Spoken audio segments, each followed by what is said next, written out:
আজকে বিকালবেলা ক্ষেতের দিকে এলাম বন্ধুরা। তো মোটামুটি ক্ষেতে হালি ফালানোর কাজ শুরু হয়ে গেছে এবং ক্ষেতে অনেকে হাল চাষ করে জমি রেডি করে দিয়েছে, আপনারা দেখতে পাচ্ছেন। সকালবেলা ক্ষেতে আসলে পরে অনেক কিছু দৃশ্য দেখা যায়। ক্ষেতের যে আনন্দটা রে ভাই, সেটা কি আর বলবো। সকালবেলা ক্ষেতের চা খাওয়া এবং অনেকের সঙ্গে কথাবার্তা বলা, হাল চাষ করা, এর একটা আনন্দ অনেক আলাদা। সেটা যারা এই কাজের সাথে জড়িত ওনারাই বুঝতে পারবেন, এছাড়া অন্যরা কিন্তু বুঝবেন। তো আগে যখন আমরা ছোটোবেলা ছিলাম, ছোটোবেলাতে খেতে আসতাম বাবার সঙ্গে। আমাদের হালের গরু ছিল, তো হালের গরুগুলা নিয়ে আসতাম।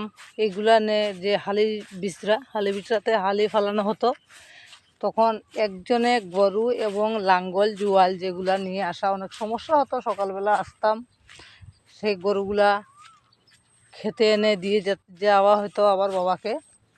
তো বাবা হাল চাষ করতেন, কিছু সময় পর আবার চা নিয়ে আসতাম, এর একটা মজা। তো চাও খেতে দিয়ে যেতাম।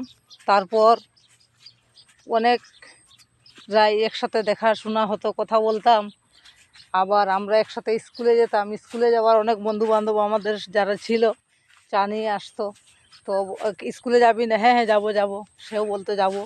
ওই তো আবার একসাথে গেলাম, কিছুক্ষণ পরেই স্কুলে আবার দেখা হচ্ছে। সেই যে দিনের মজাগুলা, সেই মজাগুলা এখন আর নেই। এখন এরকম কথা কেউ কারোর সঙ্গে বলে না, সব যে যার মোবাইল নিয়ে ব্যস্ত। এবং বিকালবেলার যে আজকের যে দৃশ্যটা দেখুন, অনেকজন সেই ক্ষেতের মধ্যে এসেছে, হাল চাষ করছেন। কেউ ভোরবেলা এসেছে, এখনও বাড়িতে যায়নি। কেউ হালি ফালানোর কাজ চলছে, যেহেতু অল্প কিছু দিন বাকি, আম্বুবচি চলে আসছে। তো আম্বুবচির সময় হাল চাষ বন্ধ, খেতে মাটি কুড়া বন্ধ, যার কারণে সেই কাজগুলো আগে করতে হচ্ছে। তো যার কারণে এই কাজগুলো আগে করতে হচ্ছে বন্ধুরা। তো সবাই লেগে পড়েছেন, রৌদ্র বৃষ্টি এইগুলা কিছুই আর ভাবছেন না, প্রতিনিয়ত কাজে জড়িত। তো অনেক দিন পরে এলাম, অনেক ভালো লাগছে ক্ষেতের দিকে।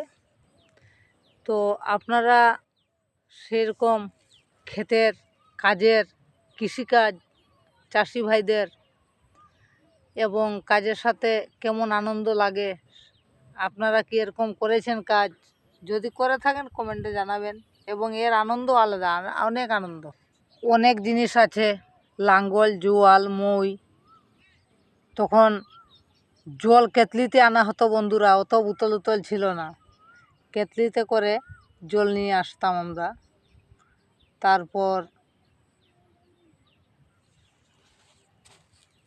কিছুক্ষণ পর আবার আসতে হতো গরুর রশি নিয়ে, খুঁটা নিয়ে দিগড়া দেওয়া হতো। তো এরকম কিছু জিনিস আছে। জল হেঁচার জন্য হেওয়াতের প্রয়োজন, হেওয়াত লাগবে। ওইরকম আইল দিতে হতো, জল হিঁচতে হতো। এখন হয়তো এসব কাজ কিছুদিন থেকে একটু কম করি। আগে আমরা অনেক ক্ষেত করতাম এবং ধান কাটার সময়ও সেই একইভাবে আনন্দ ছিল। তখন একটু শীতের দিন ছিল, কিন্তু এই কৃষিকাজ যখন হয়, ধানের চারা লাগানো, ক্ষেত রেডি করা, এগুলা আষাঢ় শ্রাবণ মাসে, তখন প্রতিনিয়ত গরম থাকে এবং কিছু বৃষ্টি। এখন তো রে ভাই বৃষ্টির দিনে অনেক ভয় লাগে, সেই ঠাটায় ডাক দেয়, অনেক মানুষ বিপর্যয়, কার কখন কিভাবে মৃত্যু হবে বলে বোঝানো যায় না। কিন্তু তখন আজ থেকে প্রায় 10-15 বছর আগে এত পরিস্থিতি ভয়ানক ছিল না, যার কারণে আনন্দের সহিত কাজ করা গেছে। এবং মাঠে গরু চড়ানো অনেক মজার ব্যাপার। তো অনেক কথা আপনাদের সাথে শেয়ার করলাম বন্ধুরা। ভিডিওটি ভালো লাগলে অন্যকে দেখার সুযোগ করে দিবেন এবং পেজের সাথে নতুন হলে যুক্ত থাকবেন। শুভ বিকাল।